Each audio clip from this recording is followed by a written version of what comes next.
After Alabama was left out of the 12-team college football playoff for the first time since the format's inception in 2014. Nick Saban shared his thoughts, emphasizing the importance of strength of schedule and the potential consequences for future college football scheduling. Key takeaways from Saban's reaction. Strength of schedule debate. Saban argued that the committee's decision to prioritize teams with more favorable schedules, like SMU, who made the playoff despite a lower-ranked schedule, might discourage schools from scheduling challenging non-conference games in the future. He pointed out that teams like Alabama traditionally played top-tier opponents like Notre Dame, Ohio State, and Florida State. But if strength of schedule is not heavily weighed, athletic directors may reconsider such games. Alabama's strength.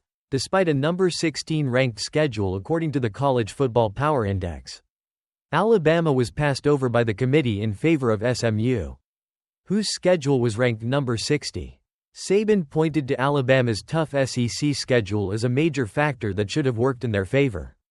Even though the Tide ended with a 9-3 record, no complaints from Saban, although Saban expressed his concerns about the system.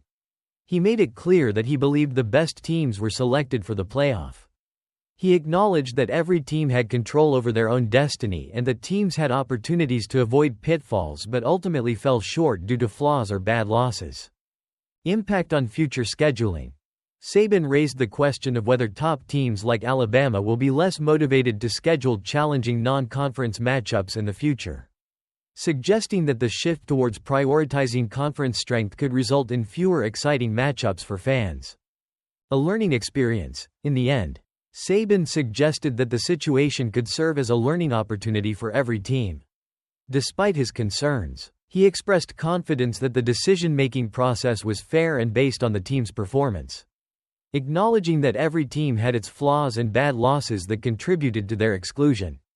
While Alabama will now play in a postseason bowl game, the absence from the CFP marks a significant moment for college football as it adjusts to the new 12-team playoff format.